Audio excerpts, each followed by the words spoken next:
everybody. We are reading Roald Dahl's The BFG. Sophie is learning about the big friendly giant. The next chapter, chapter 6, is called The Giants. Let's see what she finds out about them. But if you are so nice and friendly, Sophie said, then why did you snatch me from my bed and run away with me? Because you saw me, the big friendly giant answered. If anyone is ever seeing a giant, he or she must be taken away hip switch. Why? Asked Sophie. Well, first of all, said the BFG, human beings is not really believing in giants, is they? Human beings is not thinking we exist. I do, Sophie said. Ah, but that is only because you have seen me, cried the BFG. I cannot possibly allow anyone, even little girls, to be seeing me and staying at home. The first thing you would be doing, you would be scuttling around yodeling the news that you were actually seeing a giant. And then a great giant hunt, a mighty giant look-see, would be starting all up over the world, with the human beings all rummaging for the great giant you saw and getting wildly excited.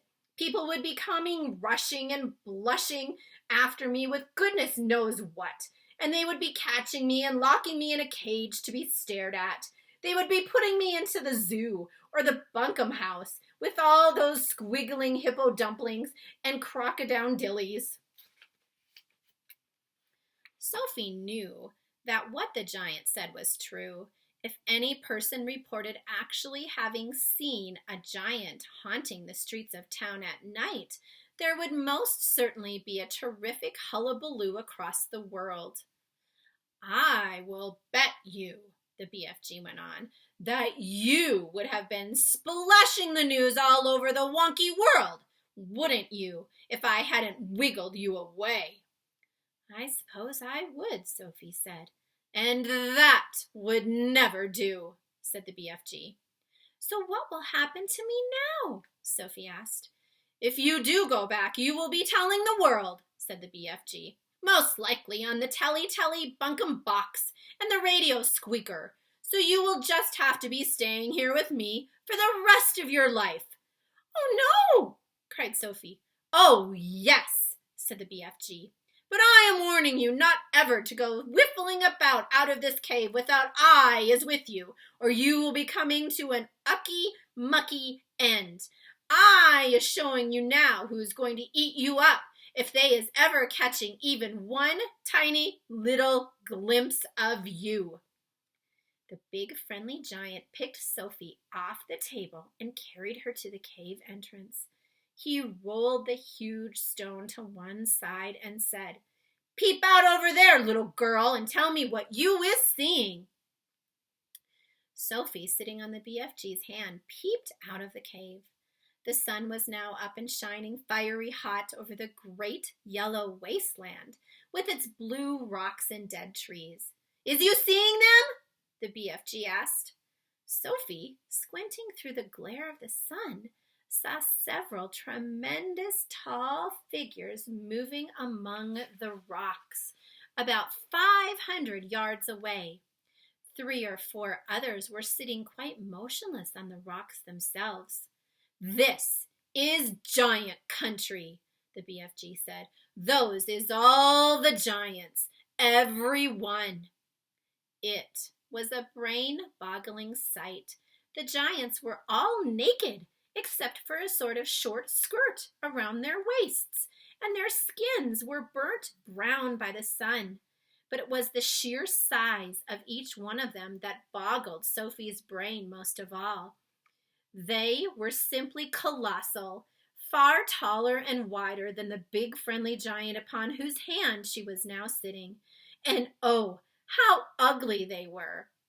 Many of them had large bellies, and all of them had long arms and big feet.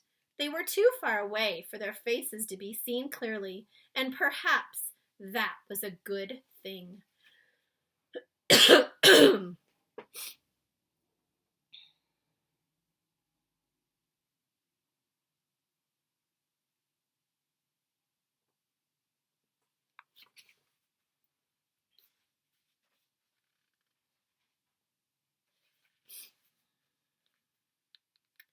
What on earth are they doing? Sophie asked. Excuse me.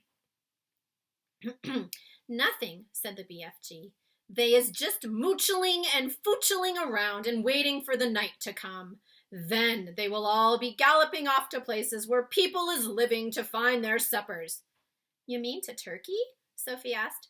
Bone-crunching giant will be galloping off to Turkey, of course, said the BFG. But the others will be whiffling off to all sorts of flung-away places like Wellington for the booty flavor and Panama for the hatty taste. Every giant is having his own favorite hunting ground.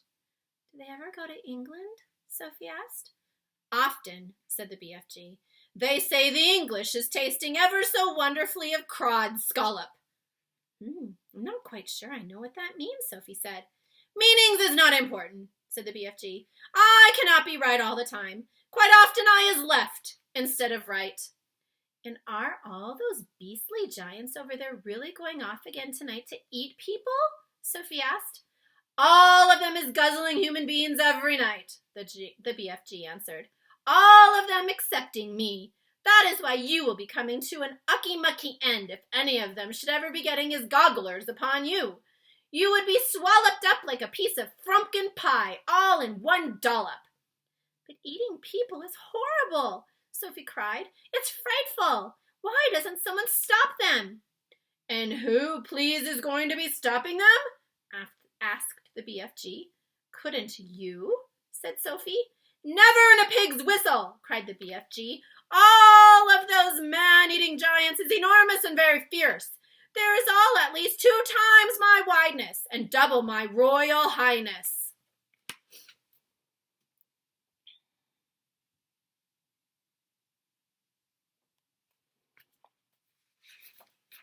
Twice as high as you? Cried Sophie. Easily that, said the BFG. You is seeing them in the distance, but just wait till you get them close up. Those giants is all at least 50 feet tall, with huge muscles and crockles alive-o. I is the titchy one. I is the runt. Remember that word from Charlotte's Web? 24 feet is puddle nuts in giant country. Oh, you mustn't feel bad about that, Sophie said. I think you are just great. Why, even your toes must be as big as sausages. Bigger, said the BFG, looking pleased. They is as big as bumplehammers. How many giants are out there? Sophie asked. 9 altogether, answered the BFG.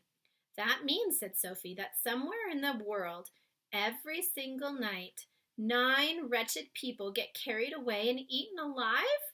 More, said the BFG. It is all depending, you see, on how big the human being is.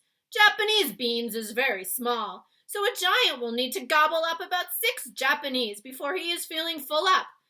Others, like the Norway people and the Yankee Doodles, is ever so much bigger, and usually 2 or 3 of those makes a good tuck-in. But do these disgusting giants go to every single country in the world? Sophie asked. All countries excepting Greece is getting visited some time or another, the BFG answered. The country which a giant visits is depending on how he is feeling. If it is very warm weather and a giant is feeling as hot as a sizzle pan, he will probably go galloping far up to the Frisbee North to get himself an Eskimo or 2 or to cool him down. A nice fat Eskimo to a giant is like a lovely ice cream lolly to you. I'll take your word for it, Sophie said. And then again, if it is a frosty night and the giant is fridging with cold, he will probably point his nose towards the sweltering hot lands to guzzle a few Hottentrots to warm him up. How perfectly horrible, Sophie said. Nothing hots a cold giant up like a hot Hottentrot, the BFG said. And if you were to put me down on the ground and I was to walk out among them now, Sophie said, would they really eat me up? Like a whiffs-whittle, cried the BFG. And what is more, you is so small they wouldn't even have to chew you. The first one to be seeing you would pick you up in his fingers and down you'd go like a drop of drain water. Let's go back inside, Sophie said. I hate even watching them. Oh boy, that sounds scary to me, doesn't it? Chapter 7 is called The Marvelous Ears. I wonder what Sophie is going to do with the BFG. We'll see you next time.